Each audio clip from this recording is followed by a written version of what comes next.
You know what's wild? At 30 years old, Aaron Lawlor became the youngest chairman in Lake County Board history. A rising Republican star, the kind of guy who had congressional staffers and state officials on speed dial, the kind of politician who was going places.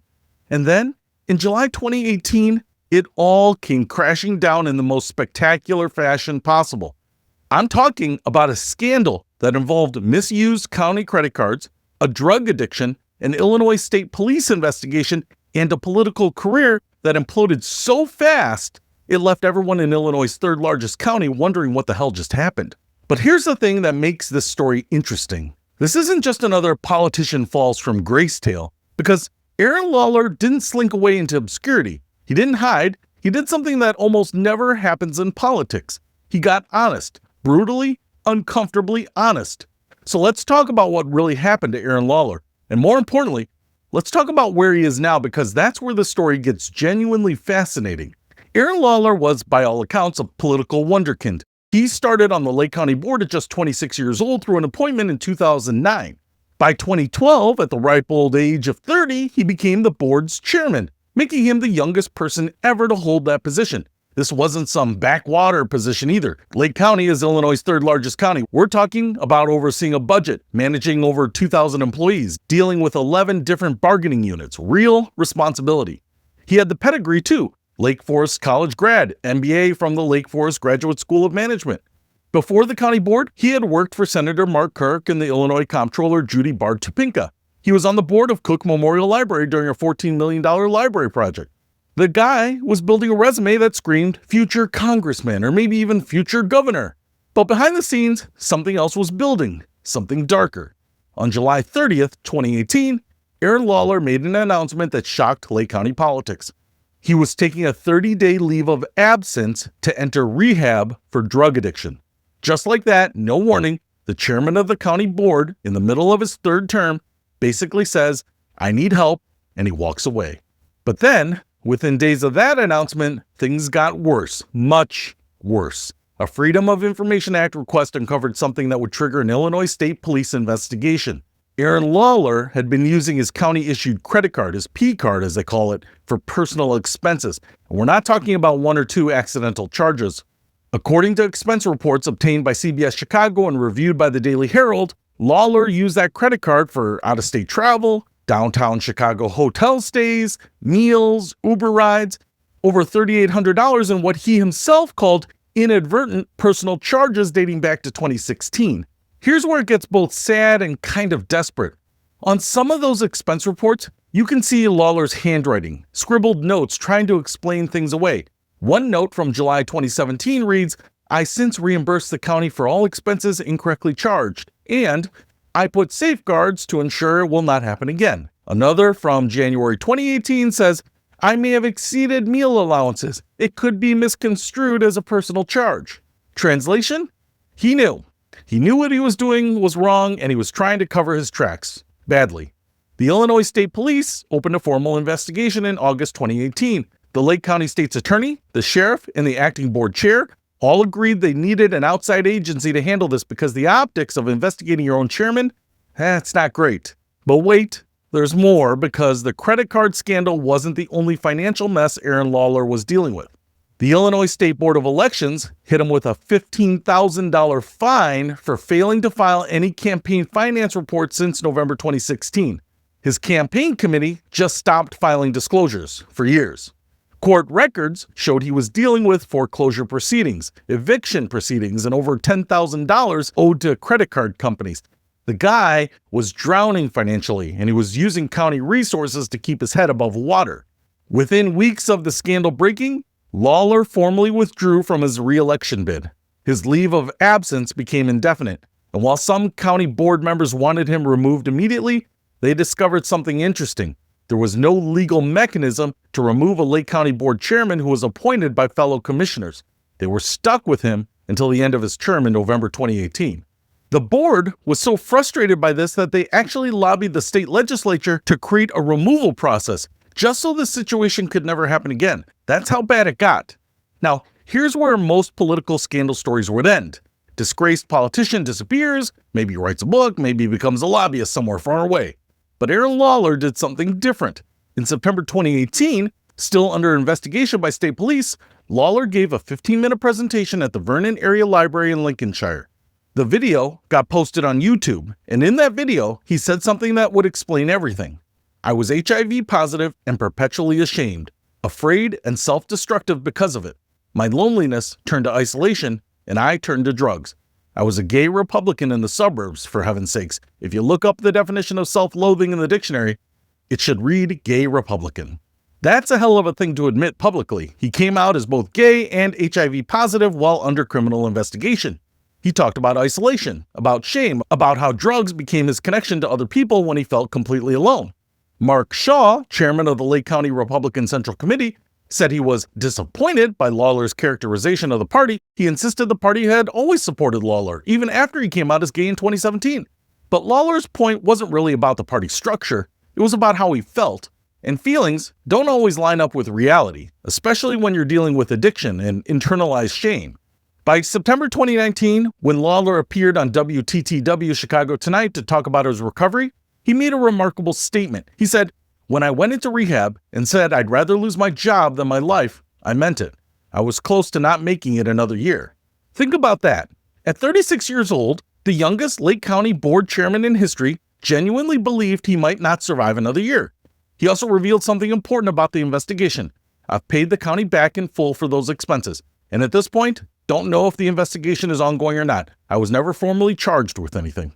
A spokesman for the Illinois State Police confirmed in 2019 that Lawlor's case remained at the Illinois Attorney General's office for review and was still considered open and ongoing. But here's the key thing. Aaron Lawlor was never formally charged. The investigation apparently just kind of faded away. No charges, no conviction. He paid the money back, and that seems to have been the end of the legal saga. So what happened next? Did Aaron Lawlor fade into obscurity? Not even close. After finishing a rehab program in Chicago's Gold Coast neighborhood and then living in a transitional recovery program, Lawlor moved into Chicago's Uptown neighborhood. And this is where the redemption arc really begins. In November 2018, just months after his political career imploded, he started working at Howard Brown Health Center, one of the Midwest's largest LGBTQ healthcare providers. He started in an administrative job, entry level. The former chairman of Lake County's third largest county was basically starting over. But here's what's remarkable. He didn't stay entry level for long. By 2019, he'd moved into the HR department as a project manager. Then he became the interim director. And in August 2021, after a nationwide search conducted by the Morton Group, Howard Brown Health announced that Aaron Lawlor was being promoted to Vice President of Human Resources. Let me say that again. 3 years after losing everything, after being investigated by state police, after his political career burned to the ground, Aaron Lawlor was named VP of HR at a major healthcare organization. He was now on the executive leadership team, overseeing HR for an organization serving LGBTQ and other marginalized communities. David Ernesto Munar, president and CEO of Howard Brown, said in the announcement, Aaron's experience leading Illinois' third largest county and his track record during this time at Howard Brown makes him the right person to lead human resources. They didn't hide from his past. They acknowledged it. He led a county. He had experience with benefits, compensation, labor relations with multiple bargaining units. He had proven himself during this time at Howard Brown. Lawlor himself said, "Behind every patient we serve is a group of employees fiercely committed to caring for LGBTQ+ and other marginalized communities. I am passionate about leading a strategic HR function that supports employees' whole selves coming to work each day." That's a hell of a statement from someone who spent years hiding his whole self, using drugs to cope with shame and isolation. But the story doesn't stop there. According to his LinkedIn profile, Aaron Lawlor left Howard Brown Health around 2022 or 2023 and joined Kooth Digital Health as vice president of people for their North American operation. Kooth is a digital mental health company that provides online therapy and mental health support, primarily for young people aged 11 to 25. Think about the poetry of that. A guy who hit rock bottom with drug addiction is now leading human resources for a company that provides mental health services to youth. He's working on the mental health crisis that he himself experienced. That's not just redemption, that's purpose. Lawlor has also been incredibly public about a story. He gave a TEDx talk called The Addict Next Door about how we identify, talk about it, and treat the more than 1 in 5 U.S. adults living with a mental health issue. He's volunteered at the Heartland Alliance's Northside Food Pantry serving low-income HIV-positive clients. He's gotten certifications in HR, earned his PHR and SHRM CP credentials. The guy is not hiding, he's using his story to help other people. Now, I want to be clear about something. Aaron Lawlor broke the rules. I remember it clearly. I remember when the news broke, I was surprised. He absolutely did misuse taxpayer money. He violated the county policy. He failed to file the campaign finance reports for years. These aren't small things. And while he paid the money back and was never charged, that doesn't erase what happened. But here's what makes this story different from most political scandals. When most politicians get caught, they lawyer up, deny everything, blame others, and disappear. Aaron Lawlor did the opposite. He admitted he had a problem. He went to rehab. He spoke publicly about addiction, about being HIV positive, about the isolation he felt as a gay Republican in the suburbs. He made himself vulnerable in a way that politicians almost never do. And instead of being destroyed by that vulnerability, he built a new career around it. He's now leading HR functions for organizations dedicated to mental health and healthcare for marginalized communities, the very communities he struggled to feel part of. There's something genuinely compelling about someone who loses everything and then rebuilds, not by trying to reclaim their old life, but by building something entirely new, something better. Aaron Lawlor is now, according to his own website, a grateful, sober person who's dedicated nearly 20 years to delivering innovative solutions to complex problems. He describes himself as someone driven by bold ideas and visionary leadership. And honestly, that's really not just spin. I mean, the guy went from the youngest county board chairman to disgraced politician under criminal investigation to VP of HR at a major healthcare organization, all in less than a decade. That's a pretty wild trajectory. So, is this a feel-good story of redemption? I kind of think it is, but it's also complicated because redemption doesn't erase mistakes. It doesn't give back the taxpayer dollars that were misused, even if they were eventually repaid. It doesn't undo the trust that was broken with Lake County voters. What it does do is show that people are capable of profound change, that addiction is a disease, not a moral failing, that public officials are human beings who struggle with the same demons as everyone else, and that sometimes losing everything is exactly what someone needs to find out who they really are. Aaron Lawlor lost his political career, his reputation, and nearly his life. And in the process of rebuilding, he found something more valuable: authenticity, purpose, and a way to use his darkest experiences to help other people. That's the kind of redemption story we don't often see in politics. And frankly, it's the kind we need more of. Who says luxury travel has to cost a fortune? Discovering Travel Bliss reveals the secrets to experiencing 5-star treatment without the 5-star price tag. Learn how to score upgrades, access exclusive experiences, and indulge in luxury for less.